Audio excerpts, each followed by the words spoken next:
Welcome to student dictation. अगर आप channel पर नए हैं तो चैनल को सब्सक्राइब कर लें और बेल आइकन जरूर दबाएं।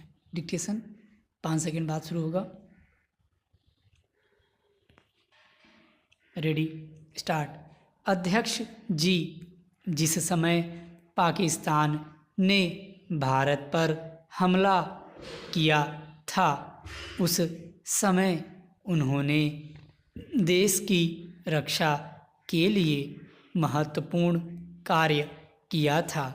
इसके साथ ही मैं मंत्री महोदय को यह भी स्मरण दिलाना चाहता हूँ कि शायद उन्होंने इस पर ध्यान नहीं दिया कि इस बार जो राष्ट्रीय पुरस्कार मिले हैं उनमें रेलवे प्रशासन को केवल 2 ही प्राप्त हुए हैं, जबकि मैं ऐसा मानता हूँ कि हमारी सेना के बाद अगर किसी ने युद्धकाल में सराहनीय कार्य किया है तो वह रेलवे प्रशासन अथवा रेलवे कर्मचारी और अधिकारी हैं।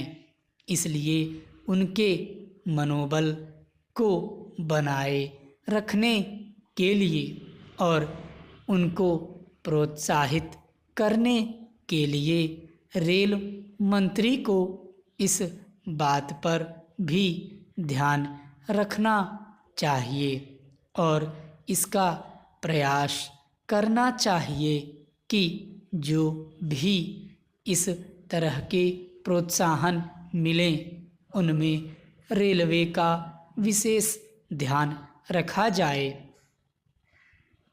रेल मंत्री महोदय ने अपने वक्तव्य में भी रेलवे कर्मचारियों की प्रशंसा की है या उनको प्रोत्साहन दिलाया है, लेकिन यह प्रोत्साहन शांति काल में भी बना रहना चाहिए।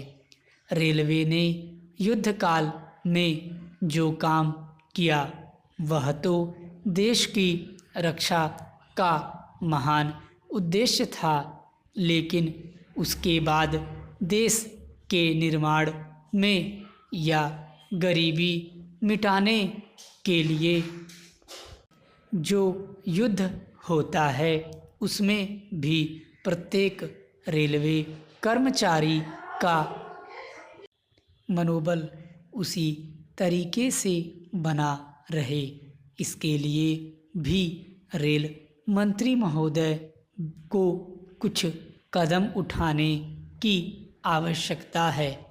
मैं ऐसा मानता हूँ कि वह किसी भी तरीके से करें, उनका तरीका कुछ भी हो, लेकिन उनको यह करना चाहिए कि जितने भी रेलवे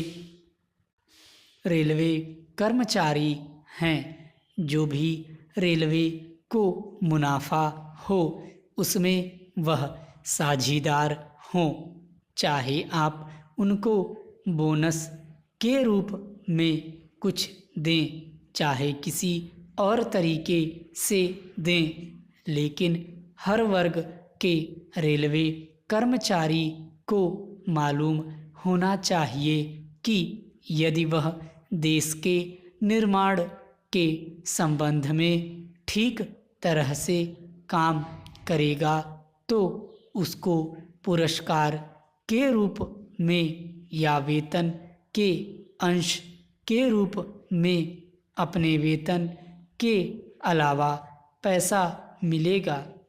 इसी प्रकार इस संबंध में मैं एक और सुझाव देना चाहता हूँ। स्वतंत्रता के बाद रेल प्रशासन भारत सरकार का प्रशासन हो गया, लेकिन यह लोकसभा एक विशेष उद्देश्य को लेकर चुनी गई है। यह उस कार्यक्रम का एक नमूना ही है गांधी जी ने जीवन के सभी पहलुओं पर प्रकाश डाला था।